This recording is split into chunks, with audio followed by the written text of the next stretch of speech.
Are you a man looking for an intensive program to help you overcome your sexually addictive behaviors? Gateway to Freedom is your answer. Gateway to Freedom is a 3-day intensive workshop for men seeking to overcome sexually addictive behaviors. Whether married, single, or divorced, Gateway to Freedom will help men regain hope for a new life of purity and real contentment. The workshop is conducted by experts in the field of sexual addiction recovery. Your experts have over 35 years of combined experience. Read testimonials of workshop alumni at gatewaymen.com.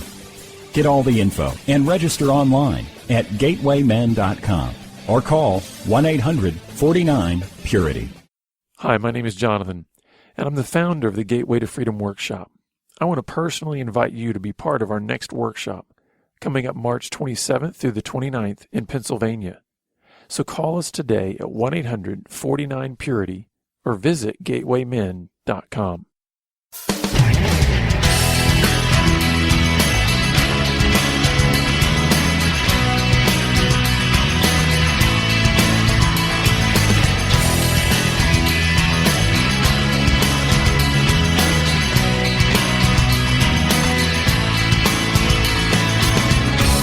Welcome to Pure Sex Radio, training men, educating women. Are you ready to get real and start living each day in purity? This dynamic program is designed to educate, encourage, and equip listeners with the tools necessary for living a life of sexual purity. Pure Sex Radio brings you the best in mobile talk radio. Listen to real-life struggles, learn how to overcome lust, pornography, and sex addiction, and get serious about purity. Your hosts for Pure Sex Radio are Jonathan Doherty and Stephen Cervantes. Jonathan is the director of Be Broken Ministries and founder of the Gateway to Freedom Workshop for Men. Stephen is the founder of the Hope Counseling Center. Visit us online at puresexradio.com.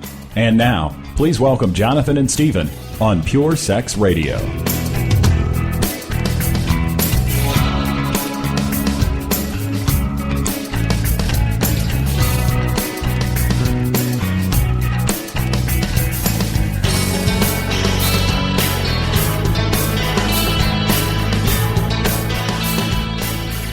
Good day, radio listeners. Welcome to this week's edition of the Pure Sex Radio broadcast. We're glad to have you here with us. My name is Jonathan. I'm here with Stephen. Stephen, how are you doing today? I am blessed today. Thank you for asking.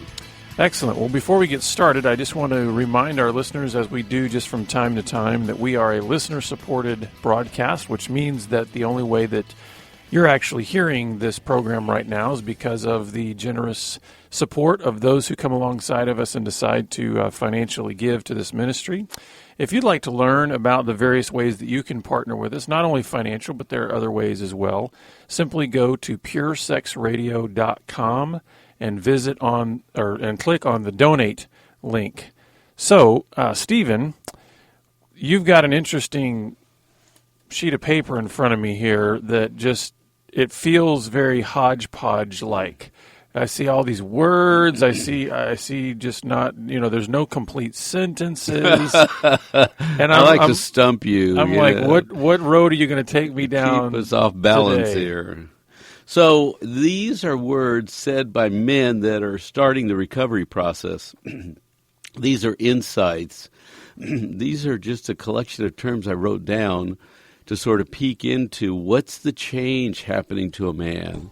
I love to try to understand how people think. Mm-hmm. It's amazing to me how people don't think about how they think. Right. That's pretty bizarre. But does it make sense that if you have a worry issue, you talk a lot about worry, or fear, but you don't always know you have fear, right? Mm-hmm. Well, I'm just being protective. I'm just being, but you can hear fear come out. But that person wouldn't necessarily own it. They go, no, I'm not. And so it's like people don't think very clearly about how they think. They don't understand. They don't press in. They just act a certain way, and they never review it. So isn't it great to be able to peek into a man's mind when he hits some kind of junction of aha, an awakening moment, if you will. So that's what I was doing. I was capturing concepts that men were saying, hey, you know what the change in me is? I can say it this way to you. So these are just a bunch of words or descriptors that men are saying, hey, the shift is happening in my being. And I can see it now, and I can tell you what it is. Because the first one goes like this. And I would just say, in terms of what you're talking about, this page that I'm looking at is a great actual visual and picture of what you're talking about. It's kind of a messy, confusing, it's not a very, not real clear lines. And I not think real clean, right? Yeah, and I think the listeners need to know that sometimes this page can represent exactly what you need to do, and just find a space where you can dump all of those thoughts, all those feelings. They don't need to be in order. They don't need to be figured out yet. That's part of what this page represents is just start getting them all down, just start throwing them all out start somewhere. Because the lie is, I can't know me. Right? I can't know me. And I can't help me. And of course, I can't fix me. I have to be broken. And because all my life I've been broken. And I don't mean fix yourself. I mean with God's help, obviously. But he did give us a brain. He gave us a community. But the big lie there is there's no hope. That I can't actually change. That's it. That's exactly right. So the first comment is this. I think I'm operating at a new level of honesty. This is an unusual place for me to be this honest. Because mostly I hide, I avoid, I do those other words. But there's something happening where I've gotten to a new level of honesty, and I like it. Well, and I think it's such a weird kind of thing to point out, don't you think? Because sort of one of the duh statements or one of the duh thoughts that a lot of people have when they think about recovery is, of course you've got to be honest.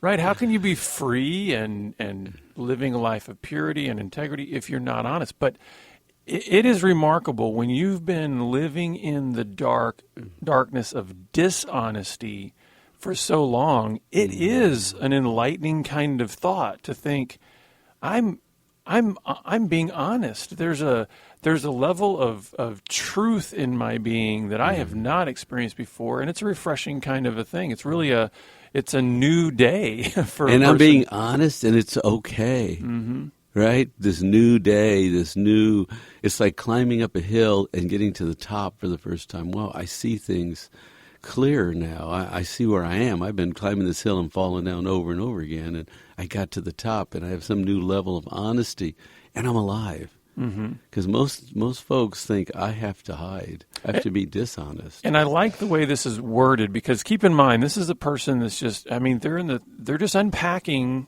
what's in their head.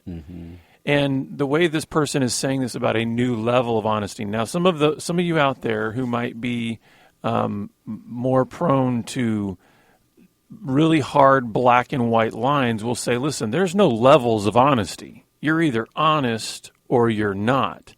Well, let's show some grace here, okay? Because this is a person who's probably been drowning for years in nothing but lies. I mean, they've probably been, I know in my own history, I'd gotten to such a point of self-deception that I would lie about things that I didn't, quote, need to lie about. It was just whatever came out of my mouth, it was just natural to tell a lie. Somebody could say, did you go 1 mile? And I'd say I went 1.2 miles. I just couldn't tell the absolute truth. So when this person is discovering, I'm actually holding a line that's nothing like I held before. Some people may look at this person and say, well, are you being absolutely brutally honest? I mean, you're being totally, 100%. Yeah, that's right. And it's like, listen, let's take any shred of honesty that this person's willing to offer. That's so gracious, right? It's so grace-filled, because brutally honest is pretty brutal. Yeah, it's hard. When a guy opens up and rips himself, it's like, I might die. I've never been here before. Raw exposure. So the next word that was expressed was transparent. He said, I'm starting to be more transparent. Now, I think about that word and what it means to be transparent. It doesn't. It means clearer or starting to be able to see through something. Unhidden. Yeah. I mean, the idea of And I don't always get a very crystal clear picture, but I see a sense of like light coming in a window that's still a little dirty or something. But I'm letting the light come in, and I'm starting to open up myself a little bit and testing this out. I'm being a little bit more transparent.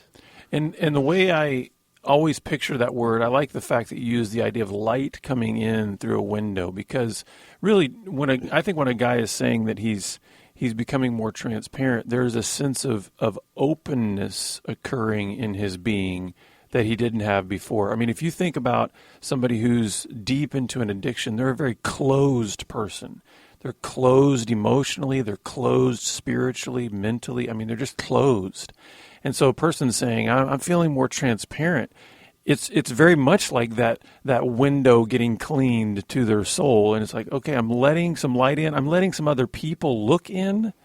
And I love this idea because, man, the vulnerability and the courage that it takes for a person to start being transparent is huge. And again, I think we need to celebrate the little steps. Yes. You know, it's so easy to point out all the imperfectness in a person that's taking this journey, but let's point out the things that they are doing that they haven't been doing. And this guy's saying, I've been closed, I've had a dark window, I've kept it covered up, and now I'm opening myself up. And hey, let's celebrate that. That's progress. So the next guy said, I really had no friends, and I've joined a group now, and I'm starting to open up, and I'm starting to develop friendships of people that know the deep, ugly part of me. And that's what I mean when I had no friends. No one knew me. Sure, I was around people. Sure, I was social. I'm not sitting in a corner, in a dark corner avoiding society. I looked just like you, but nobody knew me. And now I'm developing people that really know me, like at a soul level or something. Mm-hmm. This is one of the interesting phenomena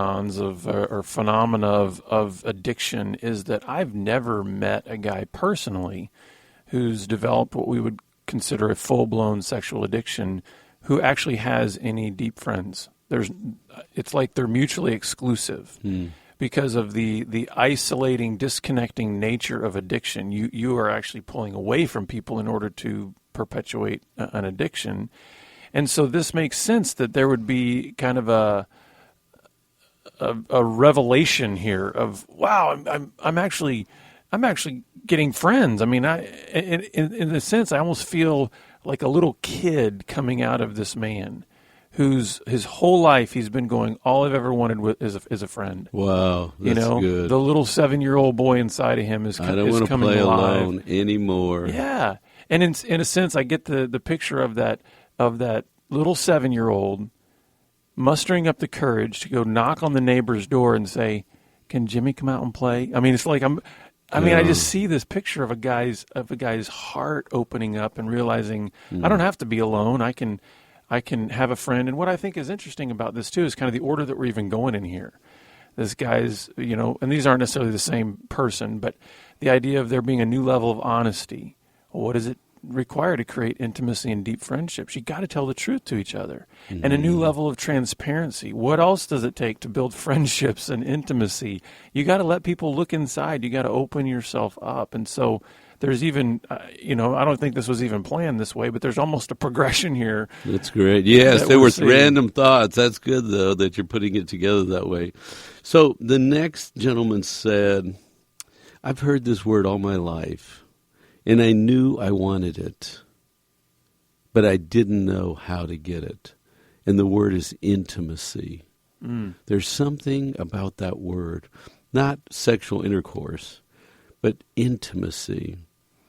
That it's almost like charming or desirable, or we seem to have a natural appetite to be in a close, safe, intimate relationship.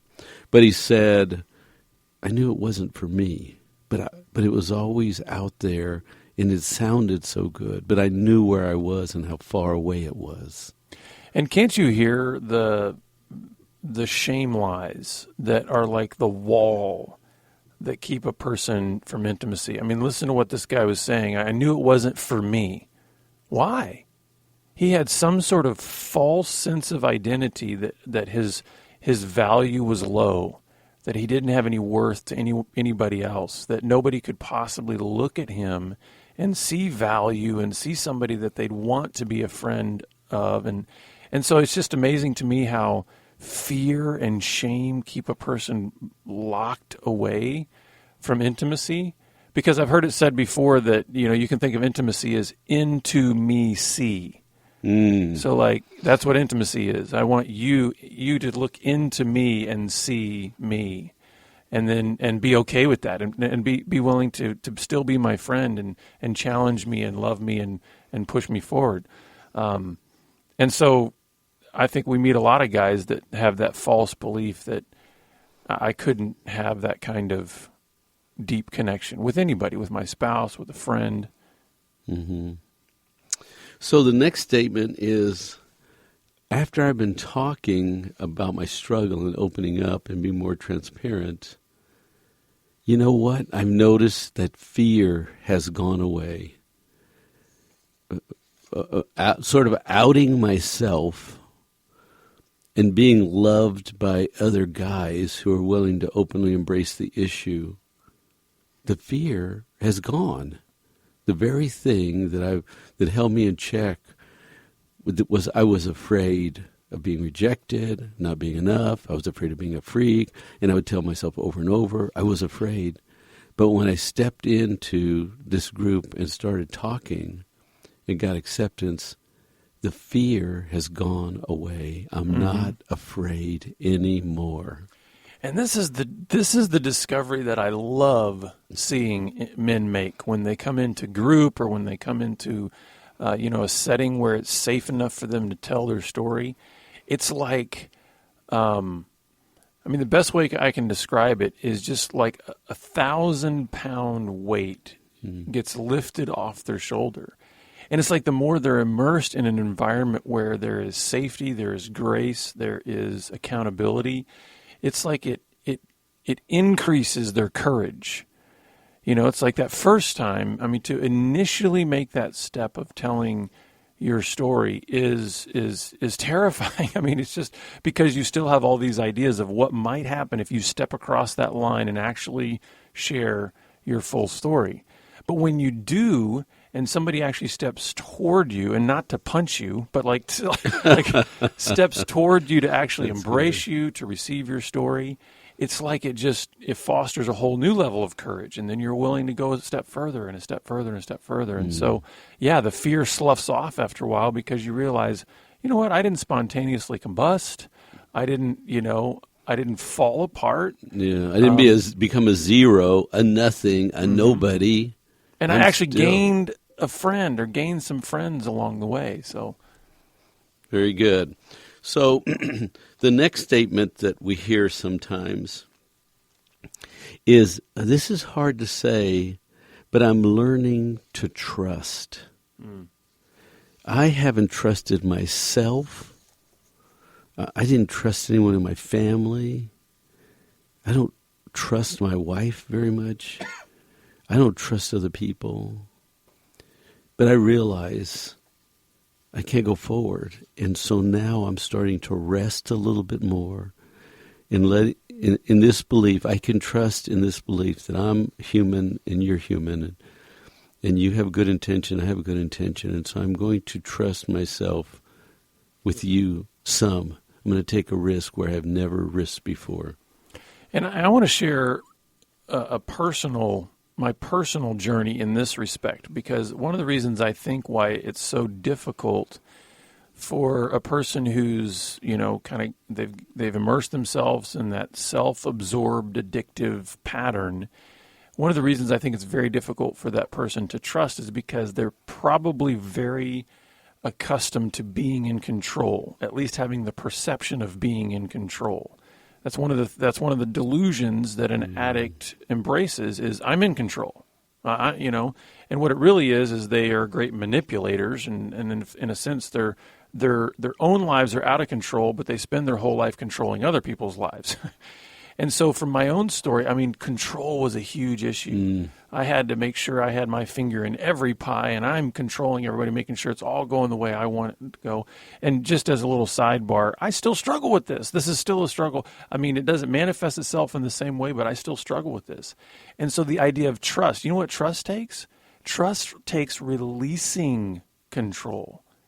Because to trust someone else with your heart, with your thoughts, guess what? You don't have control over what they're going to do with what you give them. Right. You know, if you try to reach out and then control it, guess what? You're manipulating again. Right. And so trust requires this a massive amount of release and saying, I'm not going to choose to control you. I want to invite you into this back and forth relationship where I'm actually giving you parts of my heart, parts of my being, and saying, I'm trusting you with this. And he said, I'm learning Yeah, exactly. to trust. It's like we start in first grade when we start our education, right, or kindergarten. But you know, we start in the first 3 year, we start to learn to read, you know, that kind of a thing. I would actually say I can still claim this statement. I'm learning to trust. I may not be in kindergarten anymore, but I still am continuing this journey of trust, learning to trust. Thank you. So I can see now how I have deceived and how much deception has been involved in my life and how much wasted time avoiding, denying, all the words, minimizing, attacking. I use every tool that I can think of in past tense. I have used every tool to deceive other people. And it's becoming more clear now. Just the practice of deception has stunted me. Mm-hmm. And you know, it's interesting. I think it's a 1-2 punch that usually happens when a guy finally has his eyes open to the fact that he's addicted, he's out of control, and then he starts to engage this honesty of like starting to tell the truth about what he's done, tell the truth about where he's been, you know, those kind of things. It's almost like that's the primer to then giving him a clearer vision of all the other deception that he's been involved in. It's like he needed to just first be able to say, I was wrong. I have an addiction. You know, those very basic statements of honesty.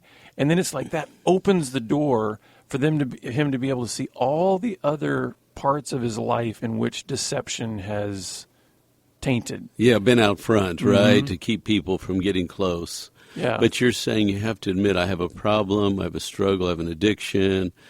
You know, my life's out of control, I'm stunted, I haven't done my real work.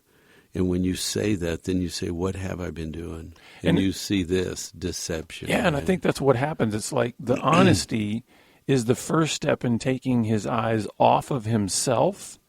So then what happens? When he turns and looks at his wife, he sees, maybe for the first time, how deeply he's deceived her, how much he's hurt her. And it's like he couldn't see that until he admitted he had a struggle, which took his eyes off of himself to be able to see others. That's good. And another thing that's becoming clearer to me is that how much disconnection there has been between the real me and the real needs and this crazy out of control part of me. And there's a disconnect because there's a real me that has real needs. But I get caught up in this crazy part of me, and it takes over, and I follow along behind crazy me, and I end up in crazy land, and I never got my real needs met. Mm-hmm. There's a disconnect between all the things I'm doing and all my thought processes and where I end up, and I don't get taken care of. Mm-hmm. But I'm trying to take care of me. And that's one of the other deceptions, I think, of like pornography and all this other stuff, is guys have been deceived into thinking, you know, I can sort of keep all that stuff over here in my me compartment. You know, that's just that's my me time, and that's just a little bit of sexual pleasure time. And they try to compartmentalize that, and then they wonder why their lives feel so divided. and why they do feel this disconnect. Well, it's like you're trying to live two different lives. You're trying to live one that is this secret, destructive life, and you're trying to live this other that's this facade of a guy that's got it all together and the perfect family and the 2.5 kids and the what, it's like, man, that's a lot to carry. And so he's finally recognizing, a disconnected life, it puts everything out of joint. And so then you wonder why you're straining through life and you can't seem to get any strength, any momentum. And that's a good way. I'm looking at you. You're stretching your arms out. You got two fists that are far apart, right? Because there's a healthy me that needs to be loved, and there's a goofy me that's doing stupid things, and they're way apart. There's a big void between the real need and all the activity and energy and motion. Mm-hmm. So he described that as a disconnect. Mm-hmm. One of the guys said this: it's going to be difficult, but I'm going to try to be open every day. Just one day at a time, I'm going to be more open. And think about all the words we said. What does that mean? Transparent, vulnerable, more honest, less afraid. I'm going to try and keep my heart open so I can be more honest and real, so I don't practice my disconnect and goofy. And I'll tell you what I absolutely love about this guy's statement and kind of what he's processing in his mind and in his heart is the daily aspect. He's not, listen, a lot of times, guys who develop an addiction, I always like to say, addicts can be the most dramatic people you will ever meet. It's like everything's either all or nothing. I mean, it's just true. Big or small. What do you want me to do? Become nothing? Right. They say dramatic things. I'm going to have to give it all up. What do you want me to do? And what I love about this is he's saying, listen, I'm going to just focus on today because it'd be real easy. Guys come in making all kinds of promises. I'm never going to do that again, and I'm going to be the best husband ever, and all these grandiose kind of ideas that are these, lifelong commitments that they're making. And I love this guy saying, you know what? I think the only thing I can pay attention to is today. Let me just try to be, and you know what? He's not even saying I'm going to be totally, absolutely this perfect, transparent person today. He's saying, I'm going to try to be a little more open today than I was yesterday. Just a little bit. Let's just see if I can kind of go on that path of growth. So the next comment was an interesting word, apprehensive. I've just been so apprehensive.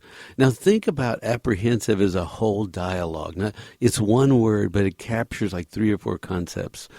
So he says, I've been apprehensive, which we could decode to mean, I've thought these thoughts. Hey, it won't work. Mm-hmm. What you're saying, that's about other people. It's not about me.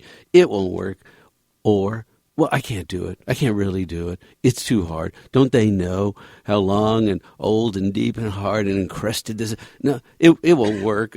I can't do it. And you don't really believe that stuff, do you? You don't really know what you're talking about, really. You're just saying those words because that's like you're trying to be Jesus and say all the Jesus words. You don't really live that in your being. It won't work. There's no way out. I'm stuck. I'm so apprehensive. Do you hear the dialogue? And what do you think? And what I would say to this person is, sometimes what we falsely assume when you come into a recovery environment is that the journey is about getting to a place where there is zero tension in your being. And the fact of the matter is, I think there needs to always remain a healthy tension in our being. It's called a struggle. It's called the fact that we're wrapped in flesh. And so I think if you can understand that this journey is not about removing all tension that could ever be in your being, all this idea of apprehension, but the idea that says we don't have to live under the fear of what we need to do, what may be out there and all the things that we got to face. But we do need to be okay, get a more familiarity with the idea that there's going to be tension in our being, and that doesn't mean that we're going to fall apart. Yeah, but you got to define that just a minute, because tension, what are you saying? You're going to leave me in a tense state? And you're saying I'm flesh and I'm spirit, right? And I can do good, but sometimes I don't do so. The tensions, I'm a sexual being, but God made me that way, right? Mm-hmm. What comes to mind when you say that? or close us well, up. and I think you explained it well there. That's all I meant by the tension there, because unfortunately we're out of time. And folks, listen, if you've got things that you need to unpack on your journey, these thoughts, let us be your piece of paper. We want to be able to capture those and help you along in your journey, and you can do that by contacting us at puresexradio.com, and we look forward to having you back here again next week on the show. Pure Sex Radio is paid for by Be Broken Ministries. Visit us online at puresexradio.com.